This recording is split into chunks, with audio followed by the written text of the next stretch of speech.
తాజ్ మహల్ పైన విమానాలు ఎందుకు ఎగరవో తెలుసా? ప్రపంచంలో గల ఏరు వింతలలో తాజ్ మహల్ ఒకటి. ఆగ్రా నగరంలో యమునా నది తీరాన ఉన్నటువంటి ఒక అద్భుతమైన స్మారక చిహ్నం ఇది.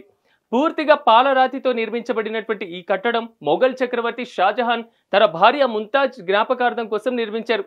దీనిని ప్రేమకు చిహ్నంగా భావిస్తారు. అయితే తాజ్ మహల్ పర్షియన్, భారతీయ, ముస్లిం నిర్మాణ శైలుల మిశ్రమం. ఇది తాజ్ మహల్ గురించి ఎన్నో విషయాలు తెలిసినప్పటికీ తెలియని కొన్ని సంగతులు కూడా ఉన్నాయి. వాటిలో ఒకటేంటంటే తాజ్ మహల్ పైన విమానాలు ఎగరడానికి పర్మిషన్ లేదు. 1983లో తాజ్ మహల్ ను యునెస్కో ప్రపంచ వారసత్వ సంపదగా గుర్తించింది. అప్పటి నుంచి దేశ విదేశాల నుంచి పెద్ద సంఖ్యలో పర్యాటకులు తాజ్ మహల్ ను సందర్శిస్తున్నారు.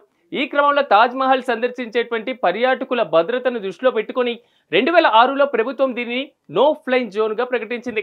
అప్పటి నుంచి తాజ్ మహల్ దాని చుట్టూ ఉన్నటువంటి దాదాపు 7 కిలోమీటర్ల వరకు విమానాలను పూర్తిగా నిషేధించింది. అందుకే తాజ్ మహల్ పైన విమానాలు ఎగరవు. మీలో ఎంతమంది తాజ్ మహల్ ని చూశారు? కామెంట్లో తెలియజేయండి.